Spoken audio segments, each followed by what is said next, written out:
Singapore వేదికగా జరిగిన ప్రపంచ చెస్ ఛాంపియన్షిప్లో భారత్కు చెందిన దొమ్మరాజు గుకేష్ విజేతగా నిలిచాడు.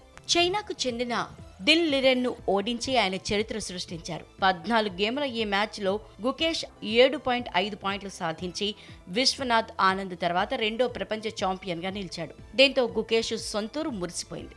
భారత చదరంగంలో నిశ్శబ్దాన్ని ఛేదించిన యువ రాజసం దొమ్మరాజు గుకేష్ సొంత గ్రామం కీర్తి ప్రతిష్టలను సొంతం చేసుకుంది. చరిత్రను తిరగరాసిన 18 ఏళ్ల దొమ్మరాజు గుకేష్ సూపర్ హీరోగా నిలవడంతో తాత ముత్తాతల సొంతూరు తిరుపతి జిల్లా పిచ్చాటూర్ మండలం చెంచురాజు కండ్రిక గ్రామస్తుల్లో ఆనందం వెల్లివిరిసింది. చెంచురాజు కండ్రికకు చెందిన ENT surgeon doctor Rajinikanth, microbiologist Padma దంపతులు చెన్నైలో స్థిరపడగా 2006 మే 29న గుకేష్ జన్మించాడు. చిన్నప్పటి నుంచి చలాకీగా ఉండే గుకేష్ చదరంగంపై ఉన్న ఆసక్తితో 12 ఏళ్లకే గ్రాండ్ మాస్టర్గా చరిత్ర సృష్టించాడు. తల్లిదండ్రుల ప్రోత్సాహం, చదరంగంపై గుకేష్కున్న ఆసక్తి ప్రపంచ చెస్ చరిత్రలో కొత్త అధ్యయనానికి తెరతీసేందుకు కారణమైంది. అత్యంత పిన్న వయసులో చెస్ ఛాంపియన్గా గారీ కాస్పరోవ్ రికార్డును బద్దలుకొట్టిన ఆటగాడిగా నిలవడంతో ప్రపంచ చదరంగంలో భారతదేశానిది పై చెయ్యి అయ్యింది.